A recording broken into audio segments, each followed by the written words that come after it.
Բարև ձեզ։ Ստեփան Գրիգորյան YouTube-յան ալիքի մասնակիցներ։ Ողջունում եմ ձեզ բոլորիդ։ Այսօր հունիսի 29-ն է։ Մենք շարունակում ենք ամենօրյա մեր հանդիպումները, մեր աշխատանքը։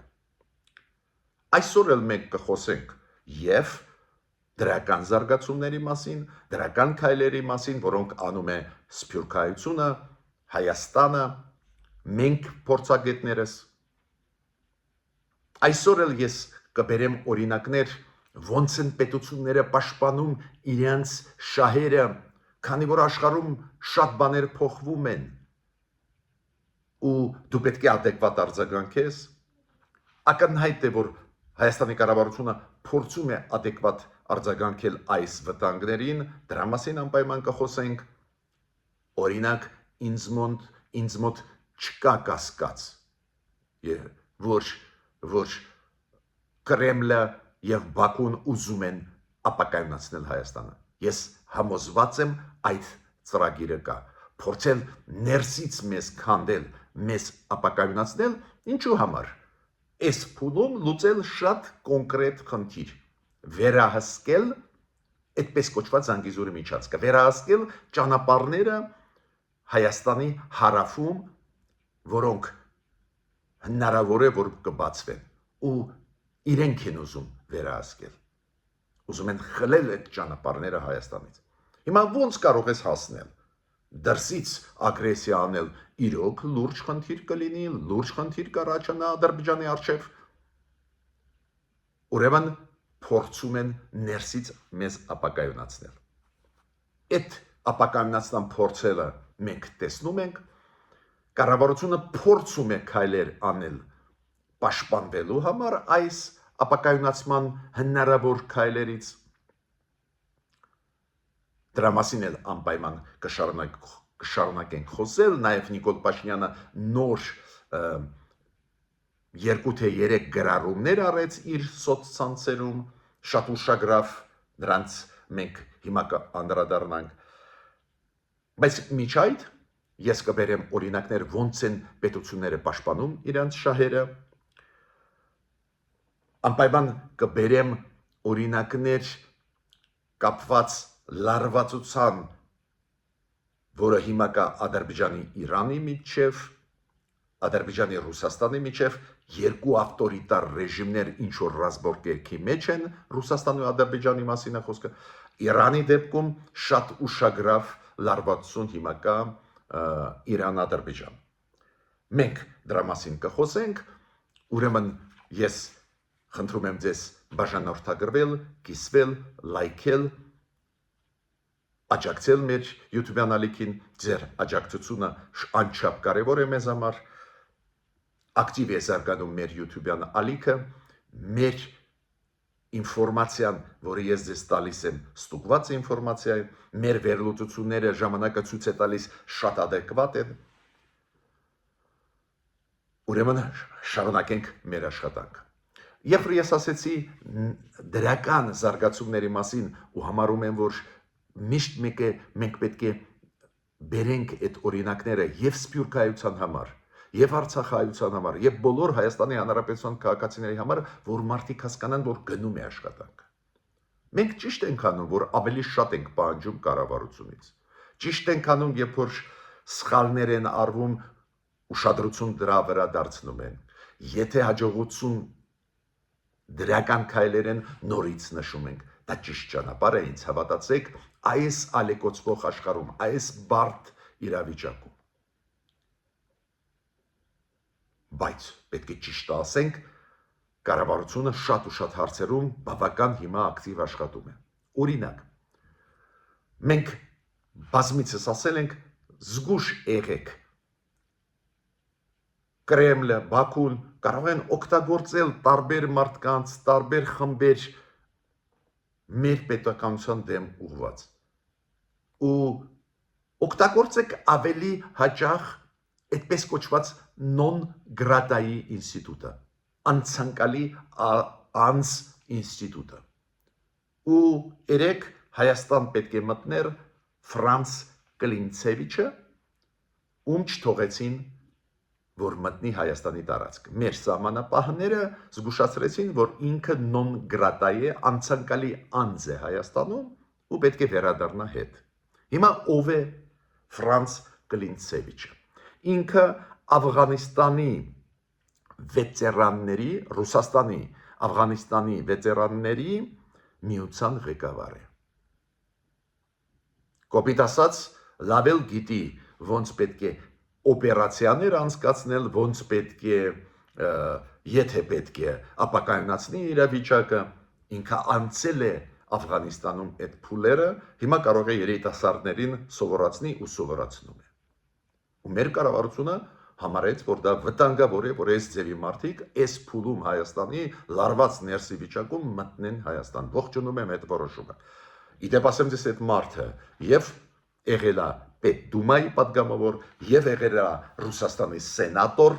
չնայեք էլի մի աչքով այդ մարդուն։ Գիտեք, բարբերաբար ես ձեզ բերում եմ հաջողություններ, որոնք հասնում է մեր երիտասարդ սերունդը։ Օրինակ, գիտական օլիմպիադաներում, ֆիզիկայի, մաթեմատիկայի, կենսաբանության։ Բարբերաբար բերում եմ մեր երիտասարդ սերունդի հաջողությունները սպորտում։ Դա ուրախացնում է մեզ բոլորիս, նաև ինձ, ու այս անգամ մեր սպորտսմենները Իտալիայում, Եվրոպայի առաջնությունում, մինչև 15 տարեկան ըմբիշների մրցույթում, մեր ըմբիշները հունահռոմեական ոճի 6 մեդալ նվաճեցին, Արամ Սարգսյանը ոսկե մեդալ նվաճեց, 3 արծաթե մեդալներ նվաճեցին մեր երիտասարդները, 2 բրոնզե մեդալներ։ Թիմային խաղերում երկրորդ տեղ Եվրոպայում նվաճեցին, գրավեցին։ Շնորհավորում եմ մեր երիտասարդներին։ Բավական լավ լուր եկավ Ուկրաինայից, Ուկրաինայի քայլերը հակա աթեստներով, դրոններով քայլերը Ռուսաստանի դեմ բոլորս գիտենք, հաճախ շատ հաջող օպերացիաներ Ուկրաինան հակարվածներ տալիս է Ռուսաստանի ագրեսիային ու Ուկրաինայի դրոնները կարողացան լուրջ վնասներ հասցնել Վոլգոգրադում գտնվող աերոդրոմներից մեկին, ռազմական օդանավակայանների մեկին ու ոչնչացրեցին 4 Su-34 կործանիչներ, ռմբակոծիչներ։ 4-ը իրանք կարողացան ոչնչացնել։ Դա լավ լուր է բոլորիս համար, քանի որ Ռուսաստանը ագրեսիվ քաղաքականություն է վարում, հարձակվում է Ուկրաինայի վրա, մեր դեմ վարում է հիբրիդային պատերազմ, այդ մեծ գաղտնիք չի, բայց ես շատ ուրախ եմ, որ հիմա այդ հիբրիդային պատերազմի մասին խոսում են մեր դեմ ուղված նաև Նիկոլ Փաշինյանը, նաև Ալեն Սիմոնյանը, то есть իշխանությունները։ Նախկինում դա մեր եզրակացություններ, մեր վերլուծություններից եկած եզրակացություններ, փաստերից եկած եզրակացություններ, հիմա դա ֆիքսեցին նաև Հայաստանի Հանրապետության իշխանությունները։ Շատ հետաքրքիր հայտարարություն արեց Միացյալ Նահանգների դեսպանատուն Երևանում։ Դու գիտեք, իրանք հաճախ անում են հայտարարություններ կապված մարդկանց հետ, ովքեր վիզա ուզում են ստանալ, գնալ Միացյալ Նահանգներ կամ ուզում են միգրացիայի միջոցով տեղափոխվել Միացյալ Նահանգներ, ուստեղ շատ ուշագրավ հայտարարություններ, ես միշտ ասում եմ, որ մեր քաղաքացիները իմանան դրա մասին։ Այս անգամ հայտարարության մեջ գիտեք ինչ էր։ Եթե դուք ուզում եք տեղափոխվել Ամերիկա կամ վիզա ստանալ մտնել Միացյալ Նահանգներ, անպայման ձեր տվյալների մեջ պետք է մտցնեք ձեր պրոֆիլները սոցցանցերում, Facebook-ներում, TikTok-ներում, Telegram-ներում, մտցրեք X-ում, մտցրեք ձեր պրոֆիլները, ինֆորմացիան, որ մենք հասկանանք ով եք դուք, ու դա շատ տրամաբանական պահանջ է Միացյալ Նահանգների դեսպանատան կողմից։ Ինչու՞։ Քանի որ շատ ու շատ մարդիկ բավական խիստ արտահայտվում են սոցցանցերում, սպառնալիքներով լի, վիրավորանքներով լի, պարզ է, որ այդ ծայրահեղ մոտեցումներ ունեցող մարդկանց չի ուզում Միացյալ Նահանգները ընդունել իր տարածքում։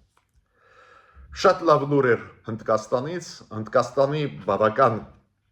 ճանաչված պարբերականը տվեց ինֆորմացիա Հայաստանի մասին, ոնց Հայաստանի կառավարությունը աջակցեց հնդիկներին, ովքեր Իրանում էին պատերազմի ժամանակ։ Մի մասը սովորում են Իրանի համալսարաններում, մի մասը туриզմի նպատակով, մի մասը աշխատանքի նպատակով գտնվում էին Իրանում, ու այս պատերազմական գործողությունների ժամանակ Հայաստանը աջակցեց Հնդկաստանի քաղաքացիներին, որ վերադառնան Հնդկաստան Հայաստանի տարածքով։ Շատ կարևոր քայլեր էին մեր կողմից, նաև մենք աջակցեցին այլ ազգերին, այլ ժողովուրդներին, Նիգերիայից սկսած, Չինաստան, Ֆրանսիա, եվրոպացիները շատերը վերադարձան Եվրոպա Հայաստանի տարածքով։ Դա վարկանիշը մեր երկրի շատ է բարձրացնում ու շատ կարևոր է, որ քայլերը Հայաստանը անում է։ Հենց այս ձևի քայլերը նյարդացնում են Կրեմլը։ Իրենք սովոր են, որ մենք ստրուկ էինք։ Մենք միայն իրենց լսում ենք։ Ինչ ասում են, մենք անում ենք։ Հիմա Հայաստանը ինքնուրույն անում է տրամաբանական քայլեր, այլ ազգերին օգնում է, երբ որ ծանր վիճակի մեջ են ընկնում։ Ավտոմատ քո վարկանիշը աշխարհում բարձրանում է։ Ինչը դուր չի գալիս Ռուսաստանին, դա է պատճառը, որ Ռուսաստանը հիմա ակտիվ զբաղվում է ապակայնացնելու համար մեզ։ Խոսքը գնում է Կրեմլի մասին, պարզա ժողովուրդների մասին չի գնում։ Հայ եւ ռուս ժողովուրդների հարաբերությունները շատ լավն են ու կմնան լավը, խոսքը գնում է Կրեմլի այսօրվա ղեկավարների մասին։ Բաքուն պահանջում է բացատրություն Ռուսաստանից, որ հարցում Ռուսաստանում կա Եկատերինբուրգ քաղաք, որտեղ որ Ռուսաստանի ՖՍԲ-ի զորքերը անցկացրեցին մի ռազմական գործողություններ, միջոցառումներ չեզոքացնելու համար Ռուսաստանն է դա ասում, հանցավոր խմբեր։ Ու այդ հանցավոր խմբերը պարզվեց դա ադրբեջանցիք են ազգությամբ։ Ու այնտեղ սպանվեցին 2 մարդ, վիրավորվածներ կան, ձերբակալվածներ կան 9 հոգի, շատ տուժած մարդիկ կան ազգությամբ ադրբեջանցի։ Ու Ադրբեջանը պահանջում է բացատրություն եւ արտգործնախարարության մակարդակով, այլ մակարդակներով, այդքան ցավոտ Ադրբեջանը դա ընդունեց, որ Ադրբեջանը չեղյալ համարեց Օվերչուկ, Ռուսաստանի փոխվարչապետ Օվերչուկի այցելությունը Բաքու, ինքը պետք է վաղը մեկներ Բաքու, Ադրբեջանը ասեց մեզ պետք չեն պաշտոնյաները Ռուսաստանի, որ գան անցանկալի են իրանք մեզ համար։ Ադրբեջանի արձագանքը շատ ցավոտ էր։ Նու Ռուսաստանը փորձում է բացատրություն տալ, Ռուսաստանը ասում է, որ այդ հանցավոր խմբեր էին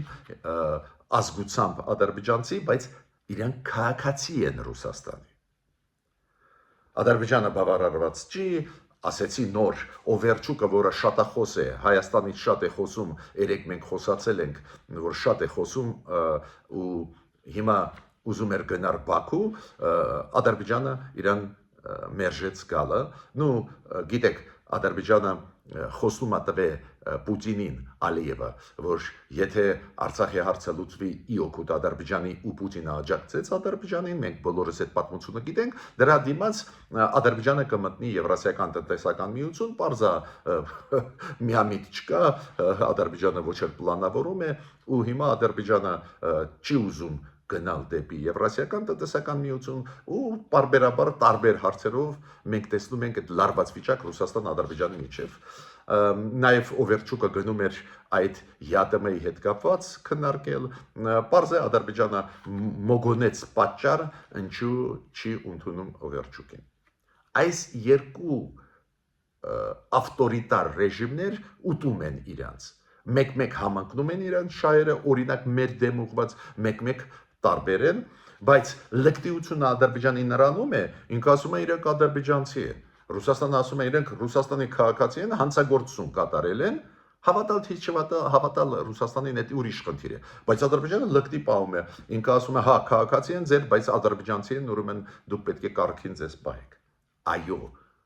Պուտինն է մեղավոր, որ այդքան լկտիացավ Ադրբեջանը։ Մյուս հարցը շատ լարված վիճակ է հիմա Իրան, Ադրբեջան։ Իրանի նախագահ երեք ես դες ասել եմ Պեզեշկյանը հայտարարություն արեց, որ Ալիևը պետք է բացատրություն տա ու քննություն անցկացնի հնարավոր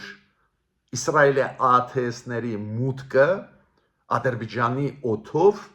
Իրանի օդ։ Շատ լուրջ մեղադրանք է Իրանը։ Իրանը ասում է Իսրայելը իր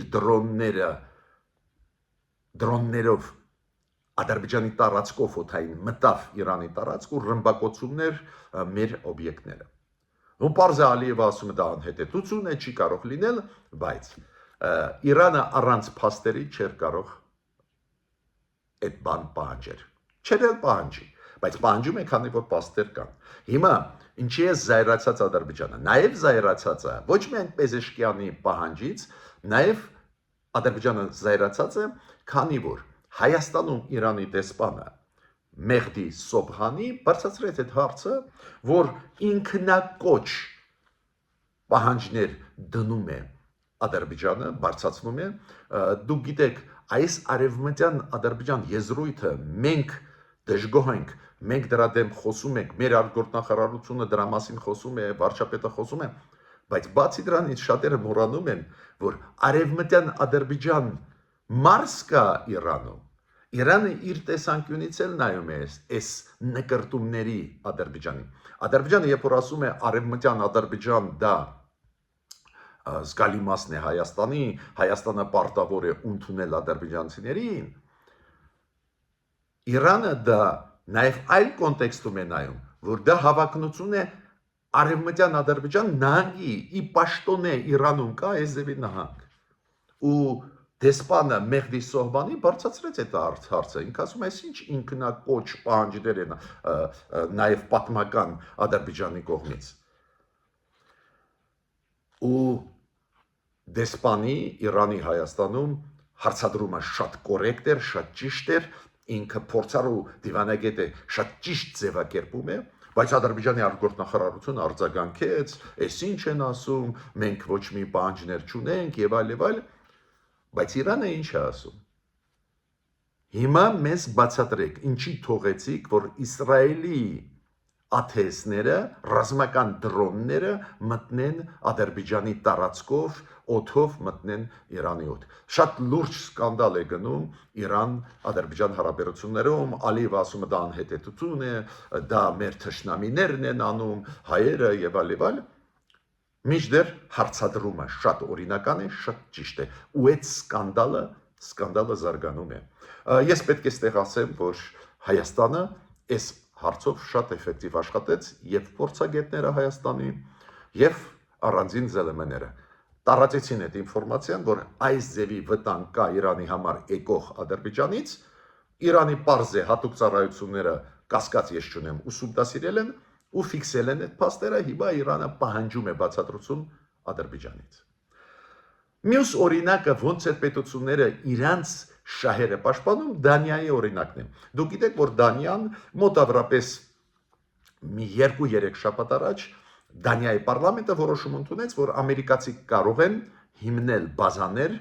Դանիայում։ Նկատի ունենալով նաև Գրենլանդիան Դանիայի անբաժանելի մասն է, որը ունի բարձր ինքնավարություն։ Գրենլանդիան էլ համաձայնվեց, ինչու՞, քանի որ անընդհատ Գրենլանդիայի մասին խոսում է Դոնալդ Տրամպը, անընդհատ ասում է տվեք Ամերիկային, մենք կարողանանք պահպանել Ռուսաստանի ապագա ագրեսիայից կամ Չինաստանի Գրենլանդիան, ու Դանիան չի ուզում կորցնել իր տարածքները, նաև Գրենլանդիայի կառավարությունը, որը բարձր ինքնավարություն ունի Դանիայում, միանշանակ Դանիայի հետ է, իրանք այդ նկրտումները Տրամպի չեն ընդունում, բայց ինչն է կարևոր, 2023 թվին նախկին Ամերիկայի նախագահ Բայդենը, Ջո Բայդենը ստորագրեց Դանիայի հետ պայմանագիր, որ այնտեղ զորքեր կլինեն ամերիկյան, որոնք կպաշտպանեն։ Բայց այդ զորքերը չունեն այդքան բարձր ստատուս, որը հիմա Դանիան տալիս է ամերիկացիներին։ Ինչու դա անում են։ Իմիջիայլոց Էմանուել Մակրոնը շատ աջակցեց Դանիային, ինքը մեկնեց Դանիա, հետո Գրենլանդիա, աջակցեց ու ասեց, որ դա Եվրոպայի անբաժանելի մասն է, նկրտումները Տրամպի սխալ են, բայց ինքն էլ ասեց. Տրամպ, դու ուզում ես պաշտպանել, բազաները տալիս ենք օրինական, ինչքան ուզում ես բազա բեր ու պաշտպանի։ Տեսեք, Իրենք դուրս են գալիս ոնց իրավիճակի։ Չսկսեցին կոպիտ եմ ասում, էլի ժողովրդի լեզվով թարսվել Տրամպի հետ։ Այ ասում են Տրամպ, դու ուզում ես, չէ, դու ասում ես տվեք Գրենլանդիան, քանի որ Դանիան չի կարողանալու պաշտպանել կամ Եվրոպա Գրենլանդիային Ռուսաստանի հնարավոր ագրեսիայից։ Հա մենք տալիս ենք քեզ հնարավորություն, ինչքան ուզում ես ռազմաբազաբեր եւ քո ազդեցությունը կլինի այս ռեգիոնում, կուժեղանա եւ Դանիայի տարածքային ամբողջականությունը կպահպանվի։ Մյուս օրինակը ոնց են պաշտպանում երկրները իրանց շահերը։ Ուրեմն 3 երկիր՝ Ֆինլանդիա, Էստոնիա, Լիտվա իրար հետևից ուզում են դուրս գալ այդպես կոչված Օտավայի կոնվենցիայից։ Օտավայի կոնվենցիայից։ Ինչ կոնվենցիա է դա։ Հակա հետևակային ականների արգելման կոնվենցիան։ Դուք գիտեք, ականների հարցը շատ զգայուն է, շատ զինվորներ կամ մարդիկ քաղաքացիական տուժվում են, զոհվում են, վիրավորվում են ականների պատճառով։ Ու այդ կոնվենցիան վաղուց է մշակված է 1997 թվին ստորագրվեց, ուժի մեջ մտավ 1999 թվից 163 երկիր կամ ստորագրել են, վավերացրել են կամ միացել են Օտավայի կոնվենցիան ին ոչ Վրաստանը, ոչ Հայաստանը, ոչ Ադրբեջանը չեն միացել հասկանալի պատճառներով, կոնֆլիկտների պատճառներով, հետականները ակտիվ օգտագործվում էին կոնֆլիկտների պատճառով, դա է պատճառը, որ չեն միացել, բայց ամբողջ դեմոկրատական աշխարհը միացել է, հիմա դուք ասում եք չհասկացանք։ Հենց Ֆինլանդիան, հենց Էստոնիան, Լատվիան հիմնադիրներից էին այդ process-ի։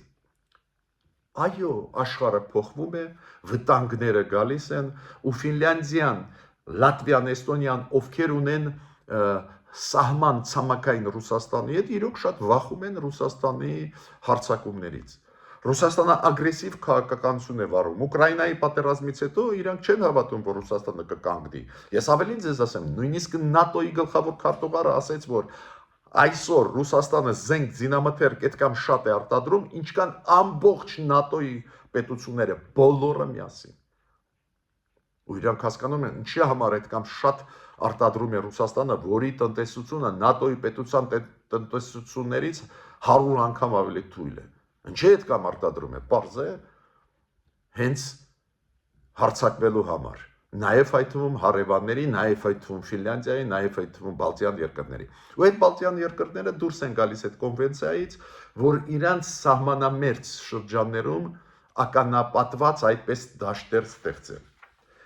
Վատ է, որ զարգացումները այդ կամ սրման ճանապարհով է գնում, բայց տեսակ ոնց են ճկուն պետությունները։ Ես դեպ ասեմ, նորից անդրադառնալով Հայաստանին, պետք է ասեմ, որ Հայաստանն էլ նաև այդ իշխանությունները հասկանում են, որ այս զարգացումներին մենք էլ պետք է արձագանքենք։ Ես հիմա ականների մասին չեմ ասում, ես ասում եմ այլ հարցերում, օրինակ պրոֆիլակտիկ ձերբակալություններ, կալանավորություններ, կալանավորելը, այդ ձերբակալությունները պետք է անցկացնես, որ ծայրահեղ ուժերը չուժեղանան։ Մեզ պետք է քաղաքական դաշտ, որը սահմանադրական միջոցով պահանջում է փոփոխություններ, քաղաքական դաշտ, որը ցիվիլ կլինի, այլ ոչ թե ագրեսիվ խմբեր, որոնք պատրաստ են ցանկացած պահին կատարել, ասենք, դրսի ուժերի հրամանը ապակայունացնել Հայաստանը։ Դա է պատճառը, որ պրոֆիլակտիկ, այո, ձերբակալություններ պետք է օգտագործես։ Կամ նոն գրատայի ինստիտուտը, անցանկալի անց ինստիտուտը ակտիվ օգտագործես։ Հիմա ես պետք է ասեմ, որ այս հարցերում նաև շատ ակտիվ է Գերմանիան, կապված Ռուսաստանի ագրեսիվության հետ։ Գերմանիայի պաշտպանության նախարարը հերթական անգամ հայտարարությունով հանդես եկավ, իրանց հետախուզական համակարգը ցույց է տալիս, որ Ռուսաստանը իրոք պլանավորում է հարձակվել Ֆինլանդիայի եւ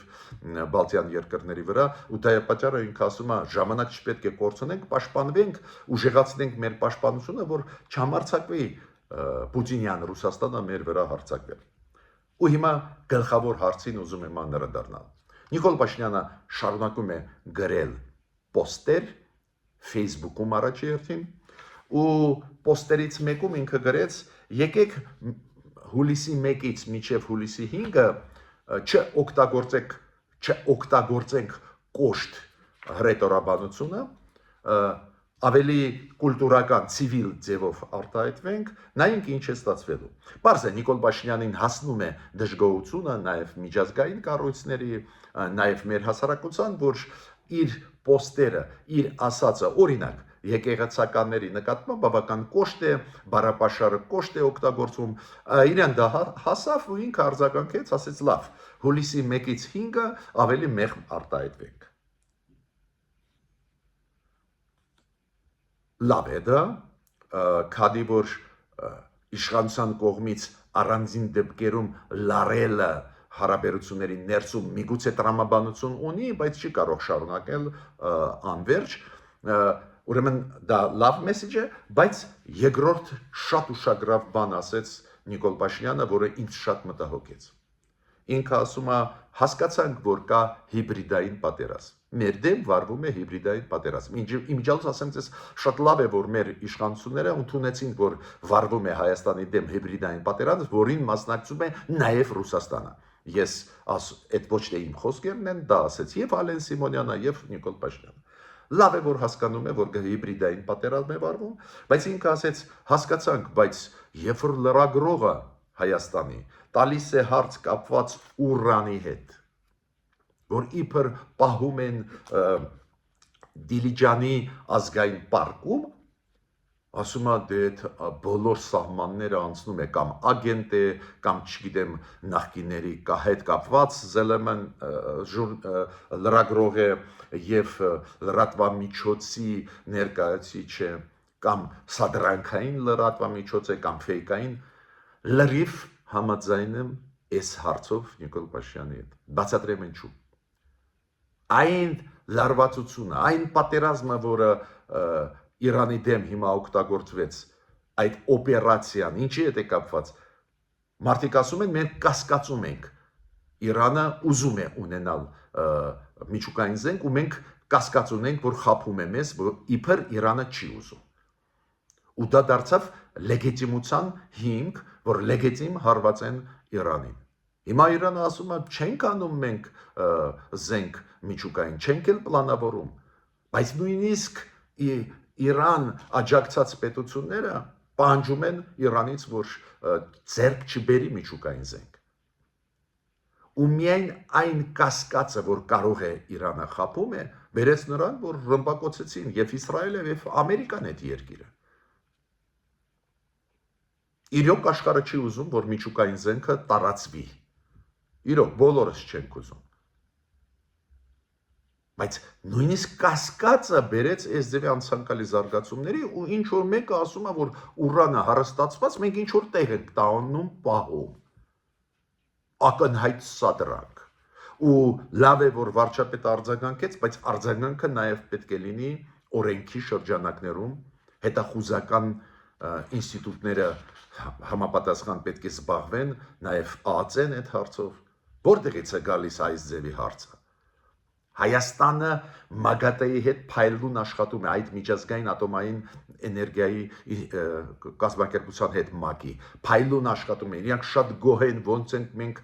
օգտագործում, աշխատացնում ատոմային կայանը, մեր ատոմային ակայանը, ոնց ենք մենք համագործակցում դիտորդներով, հարստացված այդ ուրանը ինչ են քանում հետո։ Շատ վտանգավոր հարցեր են, պարզ է դա սադրանք է, պետք է դրանով զբաղվի իշխանությունը, բայց լավ է, որ արձագանքեց Նիկոլ Փաշինյանը, գրեց, ես ինչ եմ ուզում ասել, այո, մենք ճիշտ ենք, որ պահանջում ենք իշխանություններից շատ բաներ, ավելի արագ դիվերսիֆիկացնել մեր արտաքին ավելի արագ դիվերսիֆիկացնել մեր պաշտպանության ոլորտը, էներգետիկան, բայց մենք պետք է հասկանանք, որ պրոֆիլակտիկ աշխատանք այն խմբերի դեմ, որոնք ղեկավարվում են Կրեմլից, Բաքվից, պետք է անցկացնես։ Այո, կալանավորման ինստիտուտը պետք է ակտիվ հիմա օգտագործես։ Պրոֆիլակտիկ բերման մարդկանց ենթարկես ու հարցնես, այդ որ դու ասում ես միջև ընտրություններ պետք է գցենք այս իշխանությունը, ինչ նկատի ունես։ Մեր դեմ պայքարում են։ գնում է մեր դեմ հիբրիդային պատերազմ, ուզում են կրկնել Արցախի պատմությունը, ուզում են ապակայունացնել Հայաստանը, Ռուսաստանը ու Ադրբեջանը ուզում են տիրել հարավով, Հայաստանի հարավը ուզում են վերահսկողության տակ վերցնել ու առաջերտին պարզ է ճանապարհները հարավում Հայաստանի։ Ավարտեցի իմ ելույթը, միջ նոր հանդիպումներ։